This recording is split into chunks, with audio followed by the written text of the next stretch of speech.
क्या सत्यानंद भोक्ता चतरा विधानसभा सीट से नहीं लड़ेंगे चुनाव? क्या रामेश्वर उरांव का पत्ता कटने वाला है? पूर्व मुख्यमंत्री अर्जुन मुंडा इस बार अपनी परंपरागत सीट से किसे उतारने की कर रहे हैं तैयारी? दरअसल इस बार झारखंड का विधानसभा चुनाव बहुत दिलचस्प होने वाला है, क्योंकि राज्य के कई बड़े और नामचीन नेता विधायक अपनी राजनीतिक विरासत बेटे बेटियों समेत अन्य परिजनों को सौंपने जा रहे हैं। यानी इस बार इन बड़े बड़े नेताओं के बेटे बेटियां चुनावी मैदान में ताल ठोकते दिखाई देंगे। इस लिस्ट में पूर्व मुख्यमंत्री से लेकर वर्तमान विधायक सांसद तक के नाम शामिल हैं। तो आइए जानते हैं कि आखिर वे कौन कौन से नेता हैं जो इस बार अपने बेटे बेटियों और अन्य परिजनों को चुनाव में उतारने की तैयारी कर रहे हैं। जोहार, आप देख रहे हैं लोकतंत्र 19 और मैं हूं आपके साथ अंशु। इस लिस्ट में पहले नंबर पर हैं मंत्री सत्यानंद भोक्ता, जो अपनी बहू रश्मि प्रकाश को चुनावी मैदान में उतारने वाले हैं। इसका कारण है कि चतरा विधानसभा से सत्यानंद भोक्ता अब चुनाव नहीं लड़ पाएंगे। दरअसल भोक्ता समाज को अब जनजातीय वर्ग में शामिल कर दिया गया है, जबकि चतरा विधानसभा सीट अनुसूचित जाति यानी कि एससीज के लिए आरक्षित है। ऐसे में सत्यानंद भोक्ता को या तो किसी आदिवासी आरक्षित सीट से चुनाव लड़ना होगा या फिर किसी सामान्य सीट से हाथ आजमाना होगा। इस वजह से चतरा सीट वह अपनी बहू रश्मि प्रकाश को देने की तैयारी कर रहे हैं, क्योंकि वह अब भी एससी कैटेगरी से ही ताल्लुक रखती हैं। रश्मि प्रकाश का चतरा से चुनाव लड़ना लगभग तय माना जा रहा है।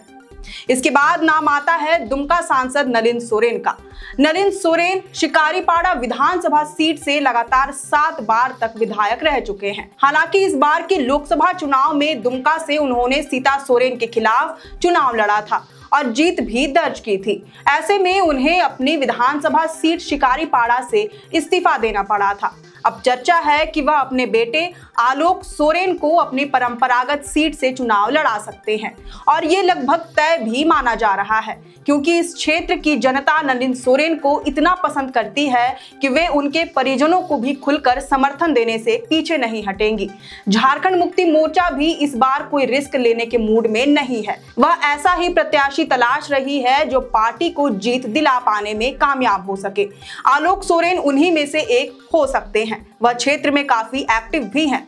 उनकी एक्टिविटी को देखते हुए बहुत मुमकिन है कि झामुमो उन्हें टिकट देकर चुनाव लड़ाए। लिस्ट में अगला नाम है राज्य के वित्त मंत्री रामेश्वर उरांव का। उम्र की ढलान पर खड़े रामेश्वर उरांव अपने बेटे रोहित उरांव को विधानसभा का चुनाव लड़ा सकते हैं। इस बात की चर्चा काफी तेज है। रामेश्वर उरांव अब अपनी राजनीतिक विरासत अपने बेटे रोहित उरांव को सौंपने की तैयारी में है। मंत्री जी की उम्र 77 वर्ष हो जाने के कारण अब कांग्रेस भी उनकी टिकट काटने की फिराक में है। ऐसे में लोहरदगा विधानसभा सीट से वे अपने बेटे के लिए पहले से ही दावेदारी पेश कर चुके हैं। बहुत संभव है कि कांग्रेस आला कमान रोहित उरांव को ही लोहरदगा सीट से चुनाव लड़ाए। रोहित उरांव क्षेत्र में काफी सक्रिय भी रहते हैं। अगला नाम है सीता सोरेन का। सीता सोरेन ने दरअसल झामुमो से इस्तीफा देने के बाद अपनी विधानसभा सीट जामा से भी इस्तीफा दे दिया था। कमल का दामन थामने के बाद उन्हें दुमका लोकसभा सीट से प्रत्याशी बनाया गया था। हालांकि वह चुनाव हार गई, लेकिन अब की बार विधानसभा चुनाव में वह अपनी परंपरागत सीट जामा से खुद वापसी न करके अपनी बेटी जयश्री सोरेन को चुनाव लड़ाना चाहती हैं। लोकसभा चुनाव में अपनी मां के साथ साथ बड़ी बेटी जयश्री सोरेन भी खासा एक्टिव नजर आई थी। इसके बाद बात करें आलमगीर आलम की, तो पिछले दिनों उन्हें टेंडर कमीशन घोटाला मामले में गिरफ्तार कर जेल भेज दिया गया है। इस वजह से उन्होंने अपने मंत्री पद से इस्तीफा दे दिया था। साथ ही साथ कांग्रेस विधायक दल के नेता पद को भी अलविदा कह दिया था। विधानसभा चुनाव तक तो कम से कम उनके जेल से बाहर आने की संभावना नहीं दिखाई दे रही है। ऐसे में इस बार वह अपने बेटे तनवीर आलम के लिए कांग्रेस आलाकमान से टिकट की मांग कर सकते हैं। माना जा रहा है कि तनवीर आलम अपने पिता की सीट पाकुड़ से ही चुनाव लड़ सकते हैं।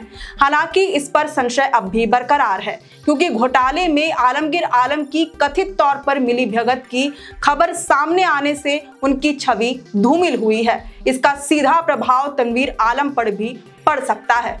अगला नाम है राज्य के पूर्व मुख्यमंत्री अर्जुन मुंडा का।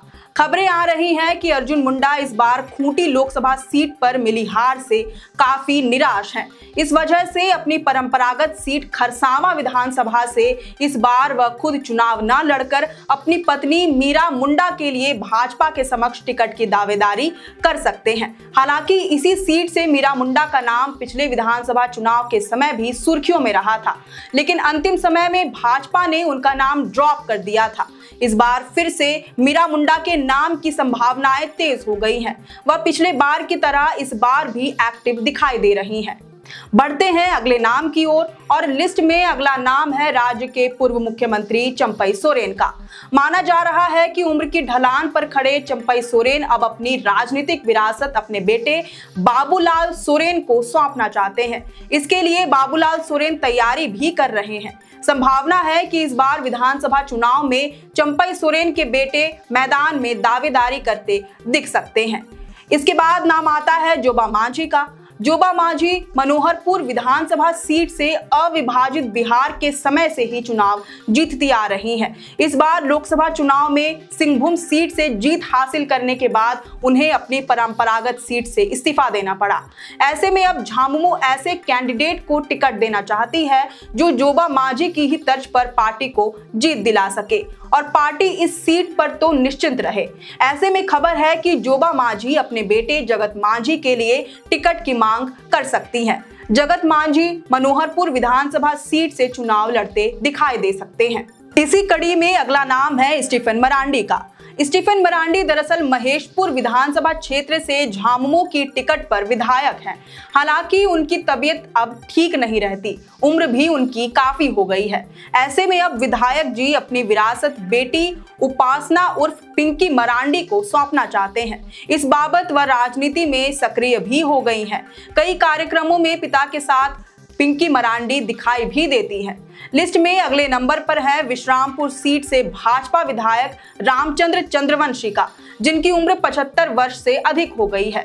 जैसा कि भाजपा में 75 साल की उम्र पार करने वाले नेताओं को पार्टी की ओर से रिटायर्ड घोषित कर दिए जाने का नियम है, इस वजह से बहुत संभावना है कि विधायक रामचंद्र चंद्रवंशी का आगामी विधानसभा चुनाव में टिकट कट सकता है। ऐसे में वह अपने बेटे ईश्वर सागर चंद्रवंशी के लिए विश्रामपुर सीट से दावेदारी कर सकते हैं। इसी कड़ी में अगला नाम है झामुमो से डुमरी विधायक बेबी देवी का। दरअसल झामुमो के कद्दावर नेता जगन्नाथ महतो के मौत के बाद डुमरी विधानसभा सीट खाली पड़ गई थी। इस संकट के समय में पत्नी बेबी देवी को राजनीतिक मैदान में उतरना पड़ा था। हालांकि चर्चा बेटे अखिलेश महतो उर्फ राजू महतो की ही थी, लेकिन बताया जाता है कि उनकी विधायक बनने के लिए जो न्यूनतम आयु चाहिए होती है उस पर राजू महतो मात खा गए थे। उनकी उम्र 25 साल से कम थी, इसलिए बेबी देवी को ही चुनाव लड़ाया गया। लेकिन इस बार मां बेबी देवी की जगह बेटे राजू महतो ही डुमरी विधानसभा सीट से झामुमो की टिकट पर चुनाव लड़ते दिखाई दे सकते हैं। इसकी प्रबल संभावना है। वह क्षेत्र में काफी एक्टिव भी रहते हैं। वहीं आगे बात करें ईचागढ़ से झामुमो विधायक सविता महतो की, तो इस बार इस सीट से वह अपनी बेटी स्नेहा महतो के लिए टिकट की दावेदारी कर सकती हैं। बताया जाता है कि बेटी स्नेहा महतो क्षेत्र में काफी सक्रिय हैं, साथ ही मां का सारा कामकाज वही संभालती हैं।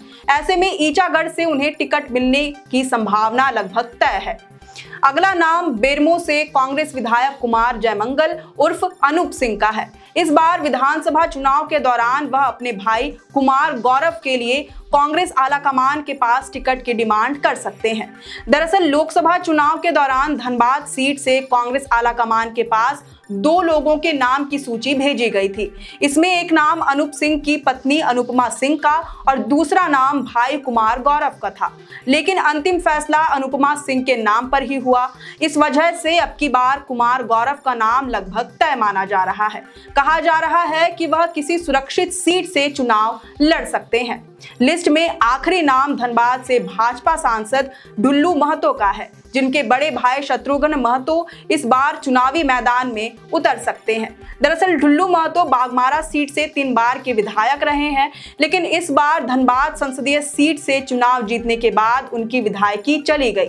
बाघमारा विधानसभा क्षेत्र सूना पड़ गया है। ऐसे में इस बार भाजपा किसी ऐसे ही मजबूत प्रत्याशी की तलाश में है जो ढुल्लू महतो की ही तरह चुनाव में पार्टी को सफलता दिला सके। इस बात की प्रबल संभावना है कि ढुल्लू महतो के बड़े भाई शत्रुघ्न महतो बाघमारा क्षेत्र से ताल ठोकते नजर आएंगे। ये थी उन नेताओं की पूरी लिस्ट जो झारखंड में होने वाले विधानसभा चुनाव में अपने परिजनों को उतार सकते हैं। मगर इन संभावित प्रत्याशियों को लेकर आपकी क्या राय है, ये हमें कमेंट करके जरूर बताएं। अगर आपको ये वीडियो पसंद आया हो तो इसे जरूर से लाइक और शेयर करें। हमारे चैनल लोकतंत्र 19 को फेसबुक पर फॉलो और यूट्यूब पर सब्सक्राइब करना ना भूलें। हमारा एक और चैनल है द ग्राम सभा, उसे भी जरूर से फॉलो और सब्सक्राइब कर लें। फिलहाल लेते हैं अलविदा। जोहार।